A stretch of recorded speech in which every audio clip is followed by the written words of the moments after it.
Hi, we're back. We are back. This is episode 3.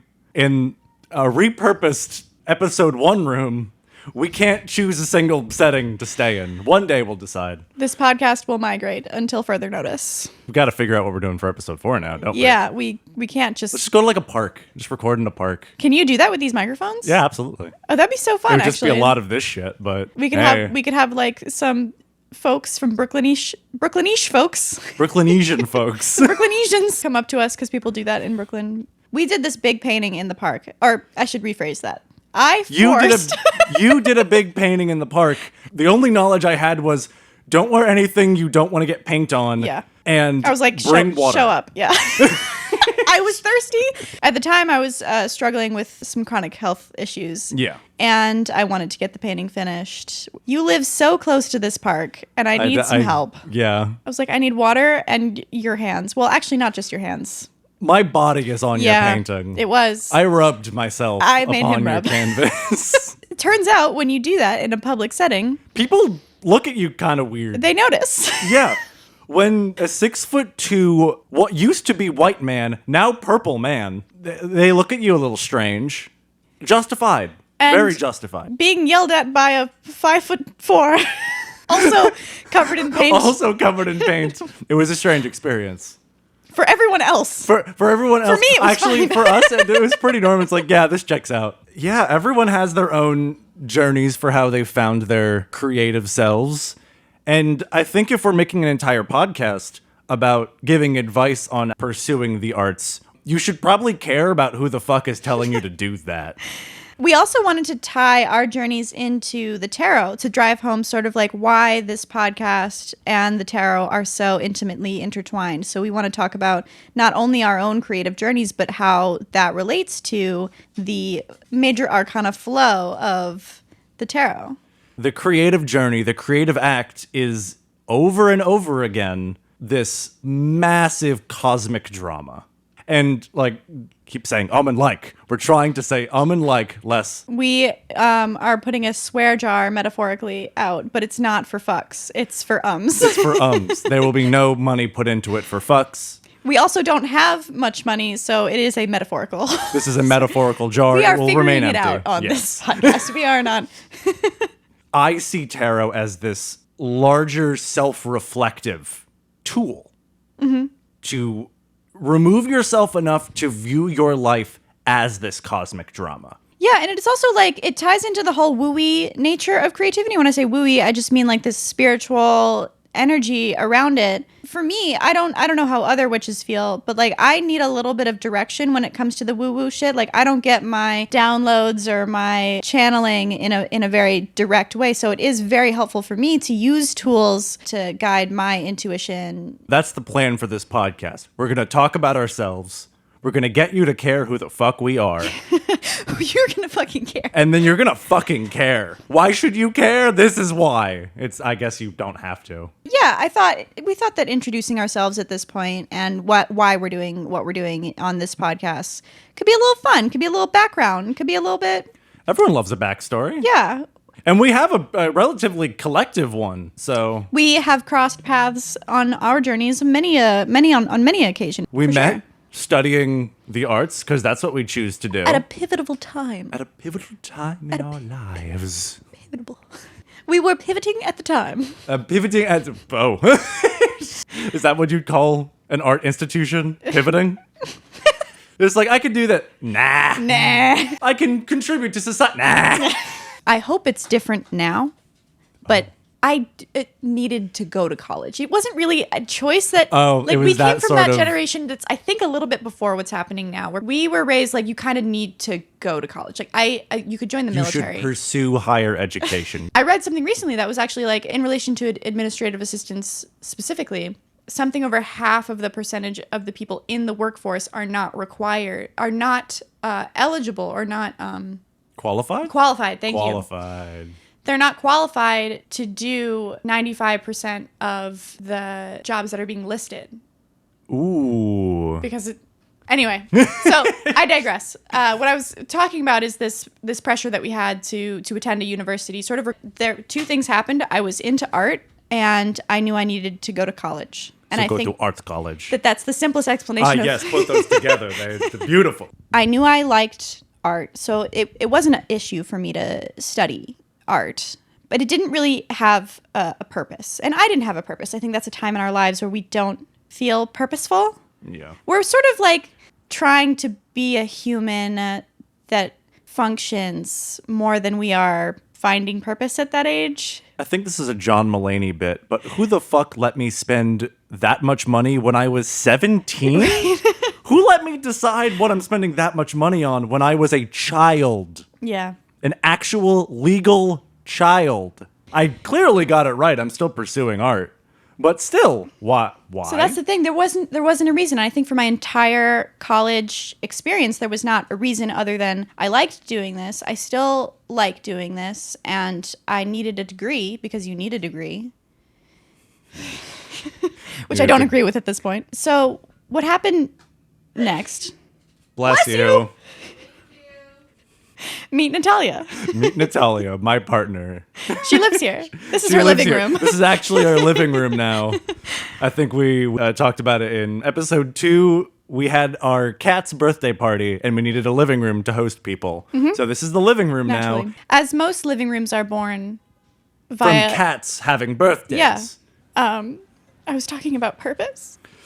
Oh, okay. So then my story gets a little bit spicy. I wouldn't call it an awakening, but that's sort of what it ended up being. What happened was around the time I turned 21, I started experiencing chronic pain symptoms. Yep. And that sort of settled in my hips. And I think, as many young people do, I had a sort of rocky mental health up until that point. Oh, as a child? You had a rocky mental health. You know, As an artist? as a teenager and young 20-ish. Never heard of that before. Yeah, rocky mental health. And then I think that settled in my body in the form of chronic pain. And at the time, I had no idea about mind-body connection or anything like that. So I sought very medical solutions. And after a year of physical therapy and other minor treatments that were not fixing what I thought was a physical problem, I ended up deciding to get major surgery on both of my hips. Ah. Right. It didn't really work. I still had the sort of similar symptoms. The body trauma. The body kept the score. To It use did the title of a indeed. book that I know. Which I highly recommend. It's a good book. So I had to come to the conclusion at that point, after basically getting new hips, Yeah. that it wasn't the hips, which is wild. But that's what I fixed, though. But I fixed those. And that started me on my embodiment kick. And that's when my work became about embodiment. Ah. What art school gave me was the skills that I end up needing to create a visual language of this crazy thing that I didn't know about, which is that stress and life doesn't happen in your head. It's the whole system. There's no It's- separation. Yep. I want to depict this energy, this thing that happens within you, where somatics and emotions and the physical anatomy of your being intertwine. But I'm sort of at the place where I went through what I needed to go through to get to why I'm doing what I'm doing and the purpose behind creating. It's not just something that I like doing anymore. Now there's a message behind it. There's a discovery, a physical discovery. We got at that a little bit in episode 1, that we kind of have the opposite approaches. My journey began with audio specifically. Began actually relatively late. I'm a big Radiohead fan. The artist currently known as Radiohead. Sorry, that was too funny. The artist currently known as Radiohead, not The Smile. The Smile's different. They have a video up on YouTube, a publication called The Basement. And they have shows live from the basement where they record people nicely, good microphones, good engineering, good video, and they just let a band play their set. And Radiohead had one for their album In Rainbows. Weird Fishes is on In Rainbows. If you've heard that song, you probably have. But there was a moment, maybe like the 7th or 8th time I watched it, because I watched it incessantly. This microphone is in front of Tom York's mouth for the entire time. Not this exact one, but You an auctioned RE20. You don't know how much money I would pay for that exact RE20. You have no clue. It clicked for me that, yes, the band is playing and they're great. How the fuck am I hearing it? How the fuck am I able to then appreciate this moment in time that was captured? And then I noticed there's a microphone in front of Tom York's face, and I was like, that's capturing him. And then it goes to the drums. It's like, there's fucking 10 microphones on this. There's microphones over here. There's other people were involved in this that I never even thought about before. Someone had to do that. What even is that? What am I hearing? How am I hearing? And then just suddenly it became a matter of, regardless of an artist's ability, they're only helped by someone making sure it can be heard. And then I went into sound for film. Silent films exist, sure, but people will more often than not forgive a film, a piece of video, even just like social media shit. They'll forgive a kind of shitty visual. Absolutely. But people will not forgive bad sound that's just bad for no good reason. I would agree with that. You stay in it. Mm-hmm. It's why I can't watch sad movies, not to interrupt, but like it's already sad, the visual content, and then they add the emotion. I would cry to this song if you played it without that. There's no visual. And now there's this, that's the thing about music though. It's like, it's already this totalitarian, like sensory experience with one sense, which is a crazy thing that we'll talk about it. But then adding other senses to it. And then as I slowly realized, like, oh, I don't even need the visual part. Just the audio part's enough. And maybe that deserves even more attention. Not only the capture of something, but then I like making it better than what the capture, making something larger than life.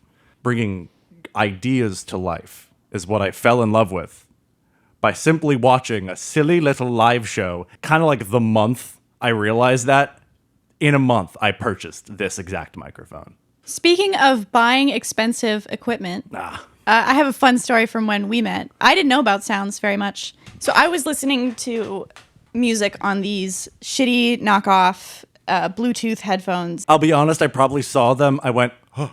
Yeah, and then erased them from my brain. And then I immediately was just like, here's headphones that sound good. No, actually, what you did was you invited me into your dorm, and you actually had an audio setup at the time.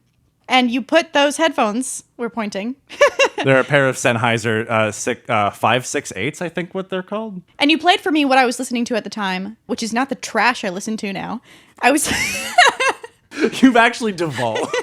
I wouldn't say you devolved. EDM is good. You're a big EDM I am head. a huge EDM fan now. I was listening to the White Stripes at the time. So we played, I think Icky Thumb is what. All right. And it was the first time I'd ever heard bass before, like actual bass. Yeah, no, you couldn't hear anything like below 120 I thought it was hertz just like a little buzzing in the background. That actually probably started my love for house music in a weird way. It didn't come until later, but I fell in love with bass specifically. Because you were so deprived of it for so long.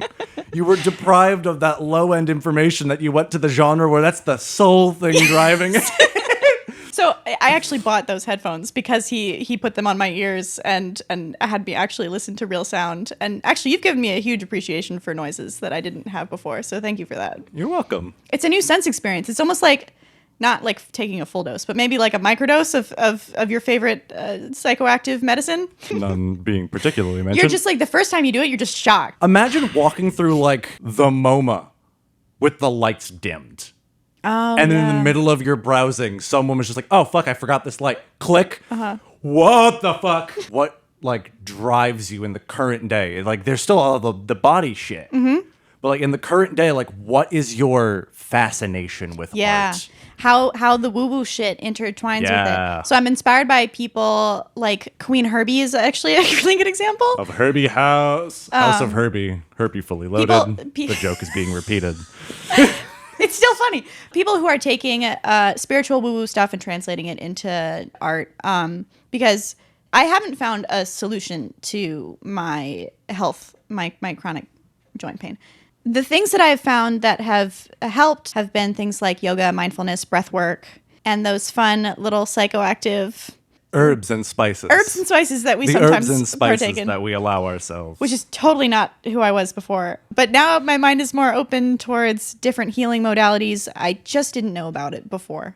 Maybe I was judgmental of things like Reiki before, but now I'm like, oh, fuck, no, actually, I need to try Reiki. Like, I would have judged you before if you were like, you're an Aquarius. But now I'm like, what does it mean and how is it relevant? Mechanical solutions have their place, but when you're talking about the body as a system, you need holistic solutions. Yeah. And I'm doing a yoga teacher training right now just because, like, I really want to learn about this stuff. And so that's coming through in my art. My main inspirations artistically, we were talking about this earlier, actually, that it's kind of funny how what you do is not usually or not always what you're inspired by. You could be a visual artist that's inspired by music. Oh, yeah, for sure. And you can be an audio engineer that's inspired by poetry. I think you are. Generally, writing. Writing. I think a lot of my creative ties come through like short form narrative and poetry as like vowels and words and where it sits on the mouth as you hear it, where it resonates. Yeah.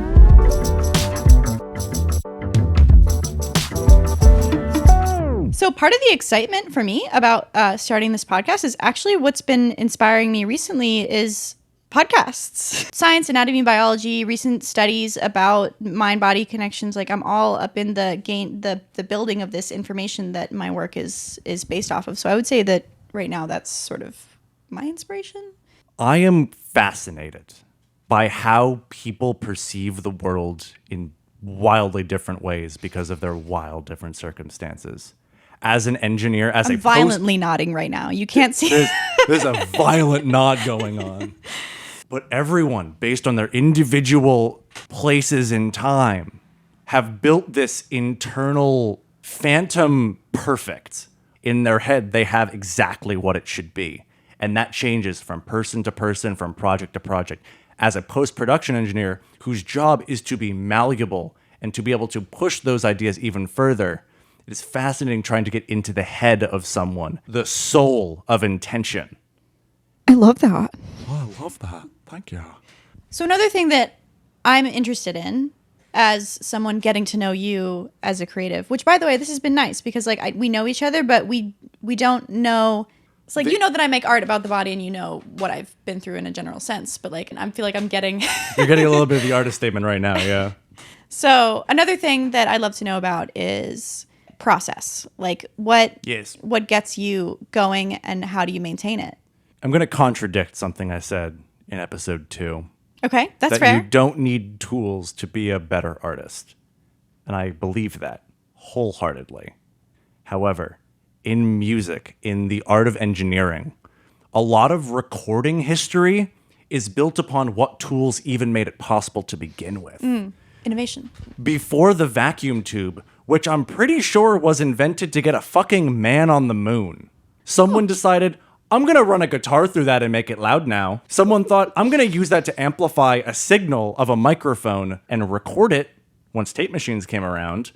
There's so much utility that is baked into how music even exists, how recorded music even exists. Because music is a tale as old as time, recorded time at the very least. But recording history has only existed in the last 100 years or so. It is a baby compared to a lot of creative practices. I wonder how old music is. Just side thought. I'm going to look that up. Probably also really fucking far. Someone, like chanting is a form of music. Yeah, I wonder if primates, like my question is basically, were primates doing it or were we people by the time? I wouldn't be surprised if primates were fucking doing it and didn't realize it was called anything. Hitting something rhythmically is music. Right. But recorded music only has existed for like 100 years. And a lot of that is because of technical innovation. I love the sound of those tools. There's something so cool about the palette you get. Individual pieces, a transformer broods when you push it. A tube like starts to give up a little bit. Tape will straight up fight back. There's a game. There's a puzzle to be made by individual pieces. And sometimes this piece won't fit in this slot, but this will. And again, you got to be a good artist and a good engineer to be able to do those things correctly, to be able to use your technique to put those pieces together. But I'm not going to say that the tools don't make it easier. I love how you talk about this stuff. It reminds me a lot of your studio plans, the way you talk about the Faraday cage. At the end of the day, those plans are about bringing artists in and allowing them to just meet their phantom perfect in their head. They leave knowing that that's as close as I can get. Good brand. I think it's a pretty good brand. I needed money for it, though. Yeah. Yeah. Well, that's why it's in the works. How about you? What's keeping you tied to art right now? What interests me, and I think what's always interested me, is making the creating of visual art, the process, the same as the approach to it. So you experienced that when you rolled around on a canvas with me, because that painting was about movement. It was about how a body can or cannot move on this surface. What I want to do now is sort of call in some of this more woo-woo shit. Like, how can I involve the sensory experience of channeling from your higher self, or the wooing in of the muse? The woo of the muse. The woo of the muse, like calling in inspiration. Kind of feeling the cosmic flow a little more. And letting it speak for itself through you. For like probably the first time in my life, really trying to feel what's happening in my body, because I think before I was ignoring it, and I think that you're just existing. Right. I think that it might have been something to do with why it screamed at me, is because I wasn't paying attention to when my body said no. I didn't have a relationship with it. And now that I do, I'm trying to present that in my work, like what that could potentially look like visually. I think in a weird way, both of our processes kind of revolve around the discovery of the vessel. Oh, man. That goes into like some purpose, some like the point of life some shit. Collective purpose shit. Yeah. Why are our souls here? By the way, I was the least wooey person before my whole... You were a little more brainy than I am now. If there's no peer-reviewed evidence, I don't want to hear about it. I was also very against all forms of like psychoactive experiences. And by that, I mean, like, you could get that by sitting around. Honestly, sometimes, like, weird, cognitively abnormal things happen to us even when we're not on drugs. But, like, also mushrooms, LSD, a little bit of Schweed. I just like saying it that way. Schweed. And breath work, for sure. I've had some crazy experiences through breath work. Some meditations, man, too. Yeah. Just, like, sitting there and being like, oh, what's happening right now? Oh, this has been screaming at me internally for years, months, days, seconds, Yeah, but minutes. I was the type of person that would have been so judgmental of me right now. Like, what the fuck did they know?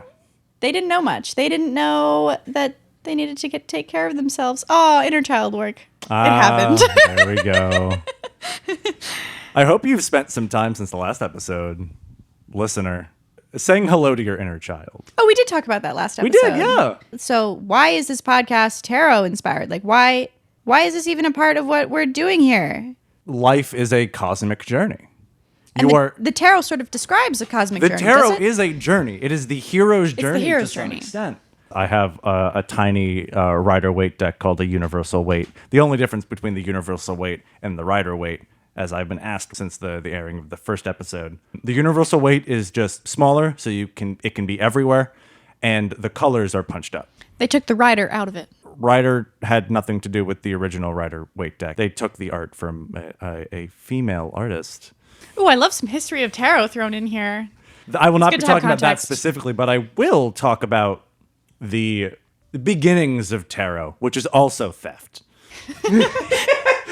Speaking of drama. All right, so the tarot began in the 15th century in Italy, pretty sure Italy, and it was called the tarocchi, and it was just a deck of Did they cards. have It was a Italian deck accents? of playing cards. The major arcana didn't exist when tarocchi existed in the 15th century. And tarocchi is not a form of pasta. No. It might be. There's so many forms of pasta, I bet it bro. is. So yeah, tarocchi existed in the 15th century. They were...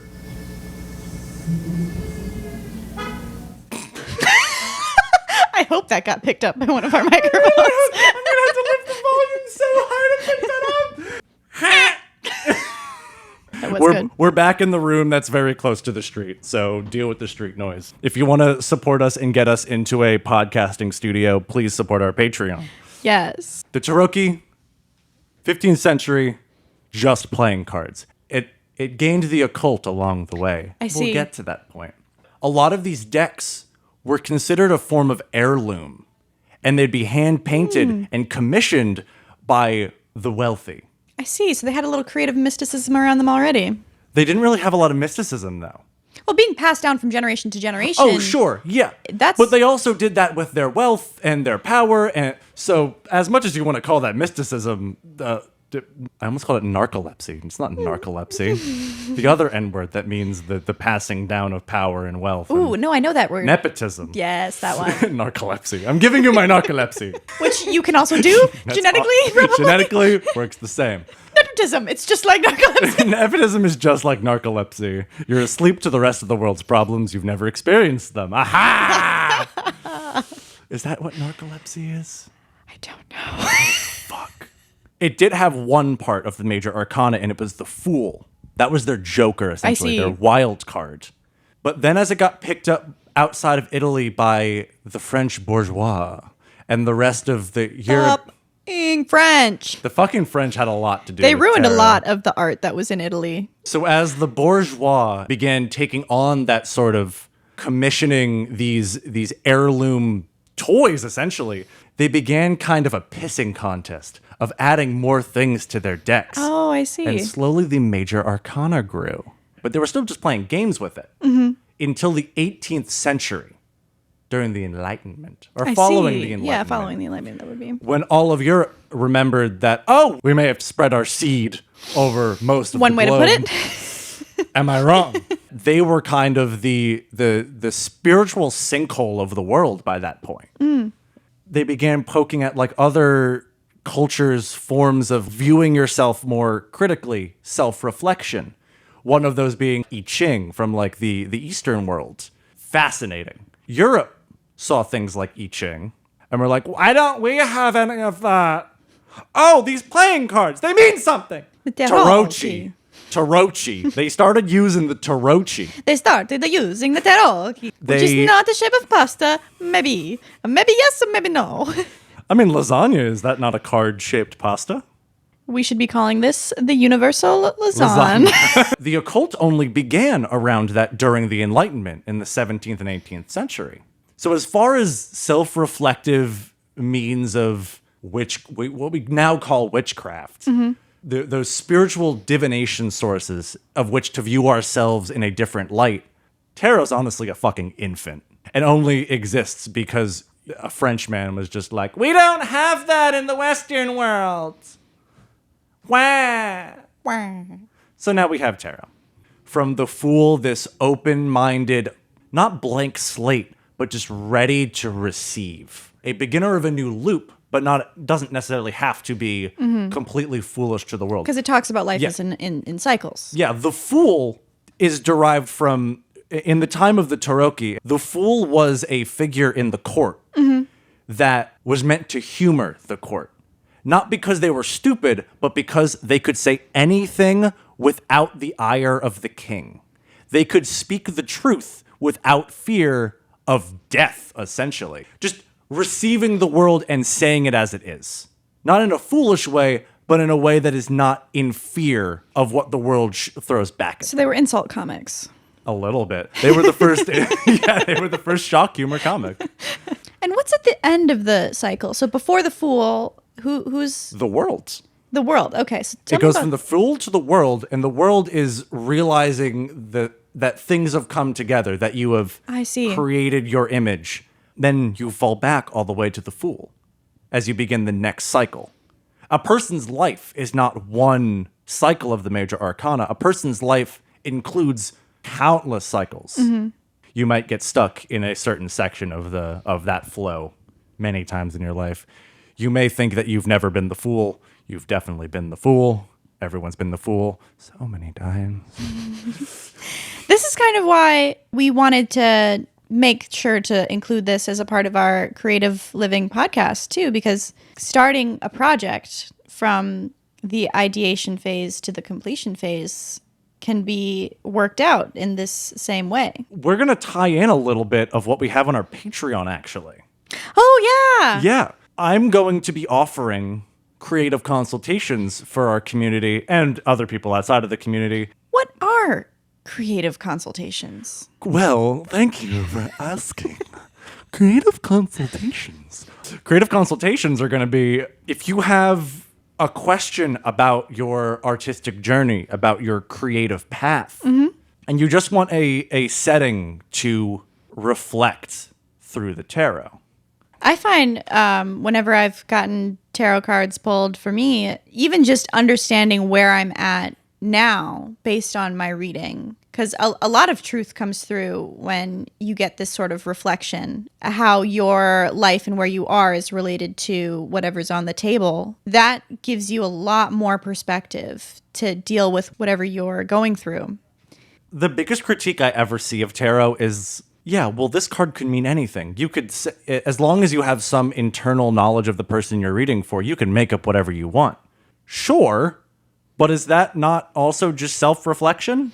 Guided by a tool? Well, it's the same reason people say, like, all of these zodiac descriptions of, like, who each zodiac sign is could apply to anyone. Well, that's true. We all have each of these things within ourselves. It's like what's standing at the foreground now. And that's the same with the tarot. Like, you've been all of the people or all of the things that are in here. You've been to these places and you understand them intimately and you know them. You've been at rock bottom and you've been at your best. So for our graphic, which I drew for the podcast, I made myself as Predominantly the star because she's much like Aquarius. Very in the feels, very interconnected with She's the a water earth. bearer, literally. Yeah. And Aquarius is also the water bearer of the star signs. Yeah. So what we wanted to do was give you guys an example of what a creative consultation could look like. So this will be my first creative consultation with Cole. Yes.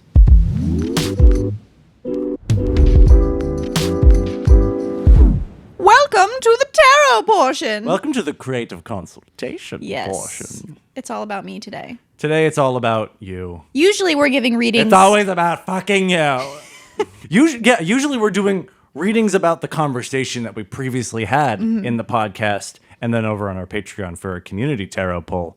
But this one is your personal creative consultation. So this is an example of what people could get if they sign up for Patreon And purchase a creative consultation. And do a creative book consultation a creative with you. consultation. Yeah. We're going to further delve into a creative ask that you may have. Some curiosities of your own journey. Whatever question you may have, in whatever form you have it, that's the tarot's job.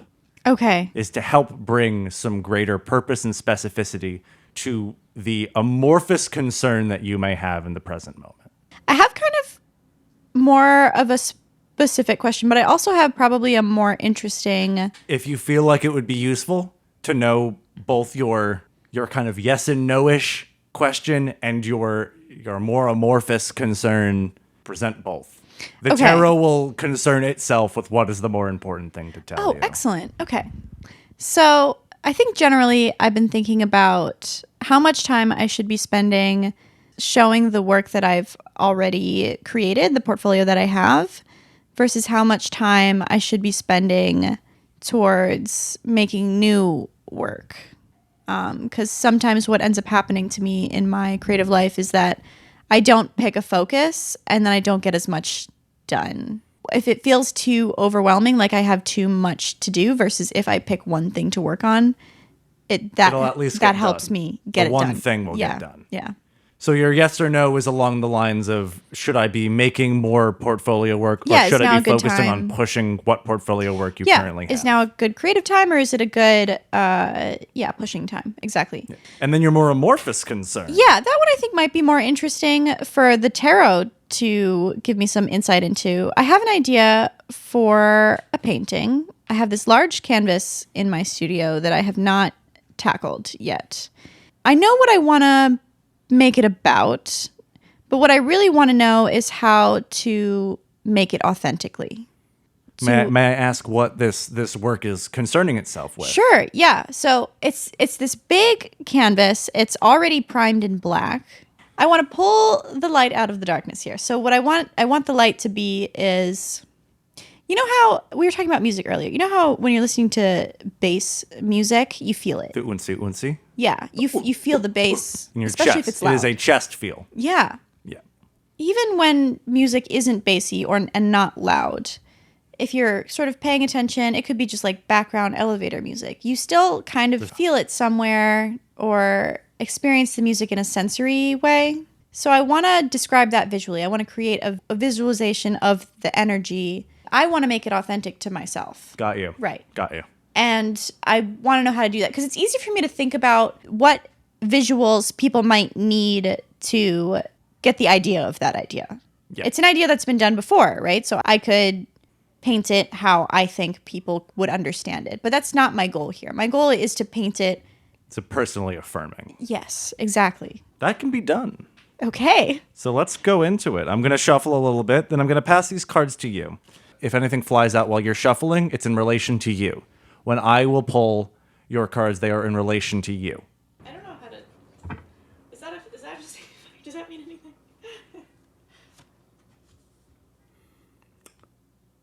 This is interesting. I'm going to take this as my signifier, and I'll tell you as we go. Because this is a card I actually researched myself quite recently. Interesting. Because of my own readings. Okay. And pick 3 cards and lay them out before you. Pick 3 cards. And in the creative consultations online, of course, I'm going to... Oh, I don't know how to make it... Okay. Yeah, I'm just glad pull you're them keeping straight track. toward you. I will be pulling these cards for the person concerned with them. Ooh. And we will collectively figure out what they mean for you. Oh, I didn't mean to reverse it. Okay. No, you're good. I want to start with, before I start to divulge into your personal outlook, there's an element of familiarity with these cards. Okay. So, as of recording this, the eclipse happened quite recently. There's a lot of collective weird energy. A lot of collective weird around energy. that. This card was my groundhog Oh. in my eclipse reading. It was your shadow. Notice that there's a fucking eclipse on the card. That's so funny. Oh my God. I pissed myself. So There's wait- literally an eclipse on the card. So the tarot is saying that So let me clarify what this reading is, because I was not good about saying it for the podcast. The signifier card for me and Abby is the 8 of Cups. we're taking a shadow. Yeah, we're taking the shadow. Then for your 3 card pull, it's the Hierophant, the 4 of Swords upright, and the Page of Cups reversed. The Page of Cups reversed was my first card in my eclipse reading. Reversed as well. So there's some similarities that have come up between our readings, which I find cool. quite interesting. Well, I think there could be a lot of cosmic things that are applicable to a lot of us right now. And then your groundhog, your shadow of the reading, is the Queen of Swords. So I want to talk about our signifier real quick, the 8 of Cups. The card speaks a lot to the leaving of comfort before it runs its course.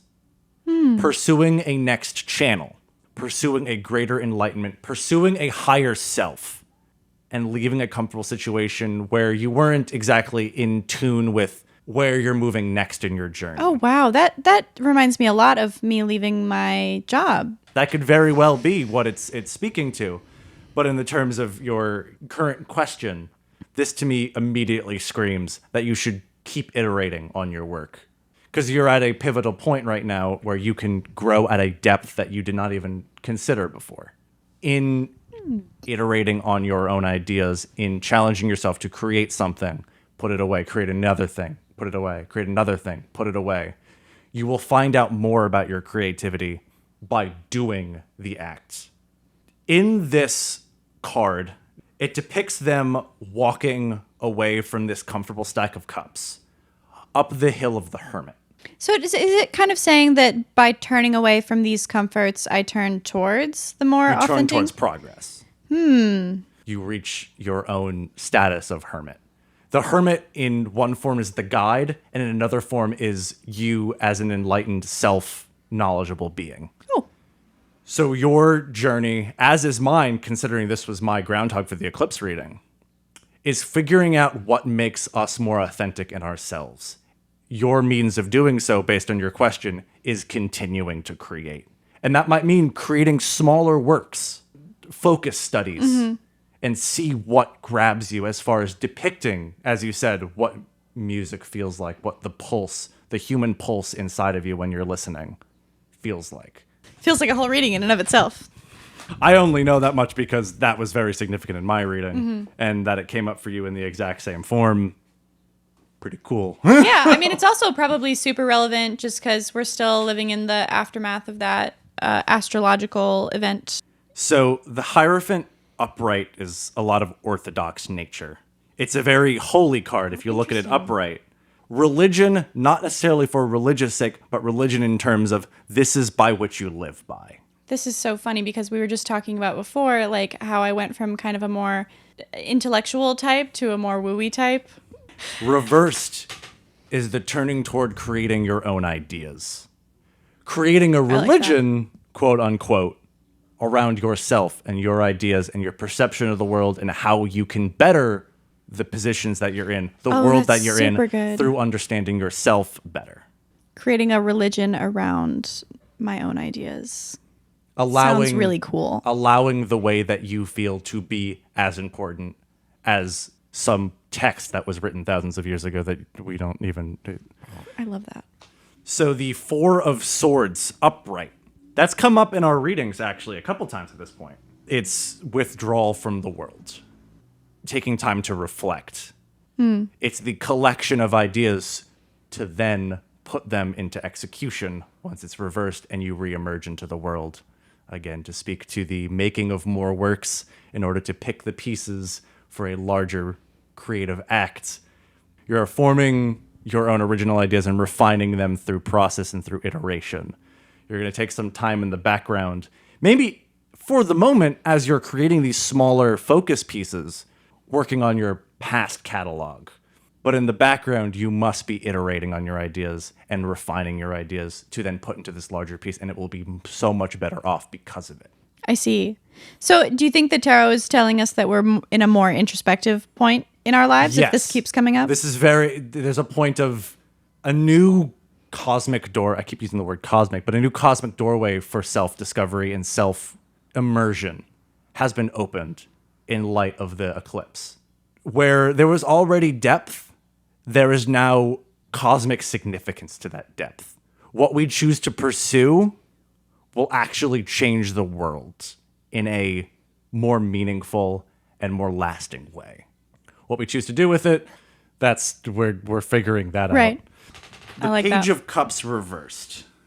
So I'm going to read the reversed meaning of the Page of Cups for you directly from the book because I love how it depicts the reversed Page of Cups. Right side up, we saw a person letting his, her, they imagination bubble up before them. Because they do nothing with their fantasies, they give them no trouble. If they act upon them, however, they may lead him into mistakes. Reverse, therefore, means to follow our inclinations, to act without thinking, or to allow our immediate desires to seduce us, particularly if they go against our common sense. We see the reverse page whenever we buy something we do not need and do not even really want. We see him when we make promises we cannot keep, or compliments that do not really mean anything. Ooh.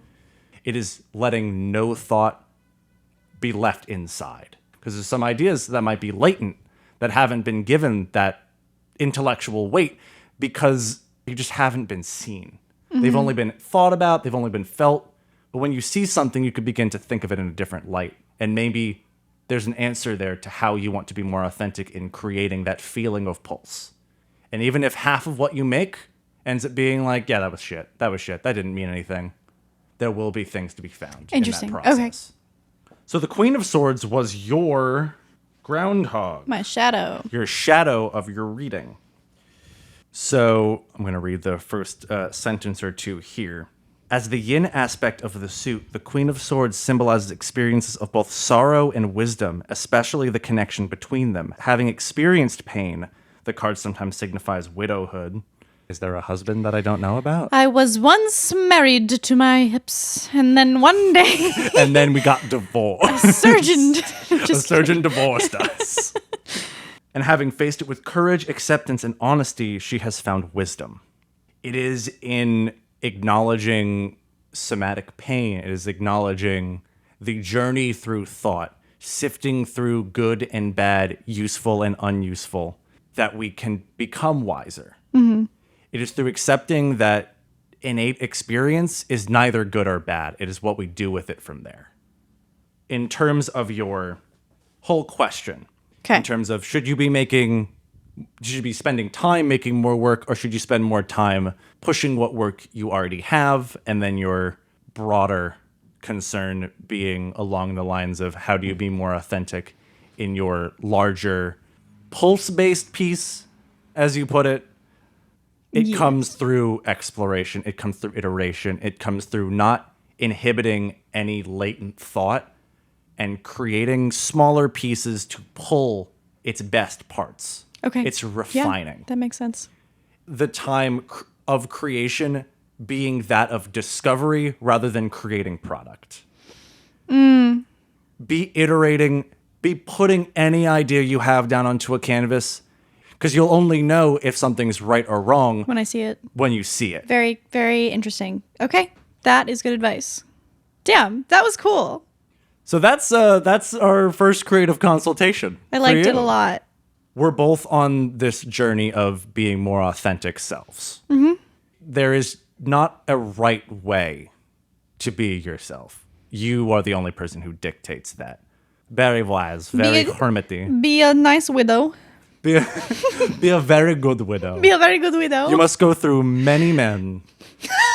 Yeah, so if you want to see more of what we have in store, definitely head over to our Patreon. Think about... If you want a creative consultation, please do. Think about that. This was a great first creative consultation for Practically Happy. Yep. Think about whether you want to be a part of any other creative community perks we have on there. We've got a Discord that you could talk with fellow Practically Happy community members. Including us. Including other artists as well. Promote your work. Support other people. Yep. So we have that linked up wherever you're watching. Definitely on our Instagram as well. Thank you for listening to another episode of Practically Happy. We're so glad you came and you've watched 3 episodes of us so far. That's really cool. And if you haven't watched 3 episodes... Hi, welcome. Hi, welcome. Also, we have 2 other episodes. It'd be cool if you watched those too. We'll have another in 2 weeks. We look forward to seeing you then. Until then, more happy. More happening. And you could be more happy. That's the whole point of this podcast, That is the actually. point of this podcast. Be more happy. Goodbye.